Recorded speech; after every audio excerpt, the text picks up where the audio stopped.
Հայաստանում ճարտարագիտության ոլորտի վերջին նվաճումները ներկայացվում են Հայաստան ճարտարագիտական շաբաթ 2025-ի շրջանակում։ Միջոցառումն անցկացվում է արդեն 9-րդ անգամ։ Ինժեներական քաղաքում կազմակերպվում են պանելային քննարկումներ ոլորտի ամենակարևոր ու հիմնարար հարցերի մասին։ Միջազգային ու տեղական մասնագետների մատուցմամբ տեղի են ունենում հիմնական բանախոսություններ նորարարական եւ տեխնոլոգիական թեմաների վերաբերյալ։ 2025 թվականի երրորդյա ծրագիրն այս անգամ անցկացվեց Երևանում եւ Վանաձորում։ Այս կարևորագույն իրադարձությանը մասնակցեց եւ ողջույնի խոսքով հանդես եկավ ազգային ժողովի փոխնախագահ Հակոբ Արշակյանը։ Ազգային ժողովի նախագահի տեղակալը նախ շնորհավորեց ներկաներին այն կարևոր փաստի առնչությամբ, որ տարվա ամենամեծ ինժեներական միջոցառումն արդեն անցկացվում է ինժեներական քաղաքում։ Ուզում եմ ողջունել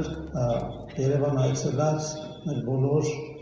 գործընկերներին, ընկերություններին, սպիրտի մեր ներկայացուցիչներին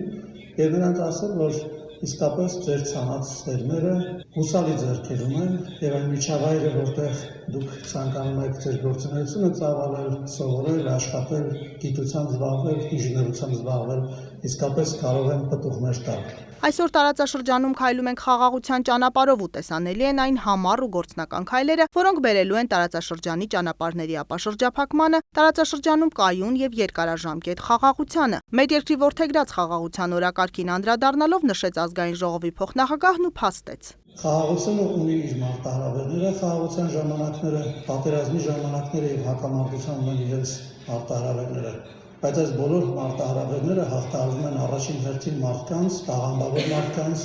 ինժեներների, գիտնականների, ուսանողների, այն մարդկանց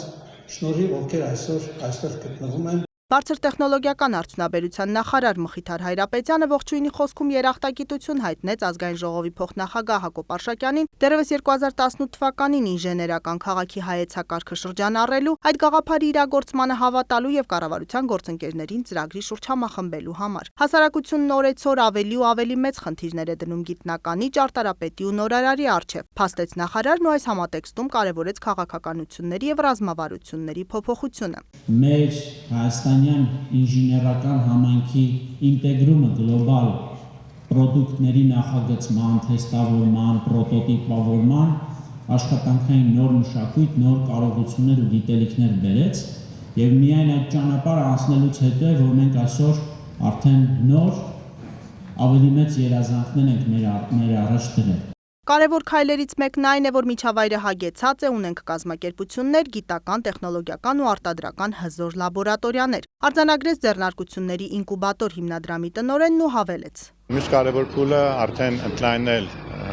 ներդրումները Հայաստան, տեղեկատվական տեխնոլոգիաների նման ինժեներական քաղաքը դարձնել գործիք ինժեներության եւ այլ բարձր տեխնոլոգիական ոլորտների զարգացման համար։ Մյուս ամենակարևոր բանը, եթե նկատում եք նաեւ հնարավորություն ենք տալիս կազմակերպություններին շինարարություն իրականացնել եւ դառնալ համայնքի մաս, ոչ միայն նստելով այս գեղեցիկ շենքում, այլ ունենալ իրենց առանձնացված շենքը։ Այցի շրջանակում Հակոբ Արշակյանն ու Մխիթար Հայրապետյանը շրջեցին բարձր տեխնոլոգիական աքսելերատոր շենքում, ծանոթացան շենքային պայմաններին, այստեղ տեղակայված հետազոտական լաբորատորիաների աշխատանքին։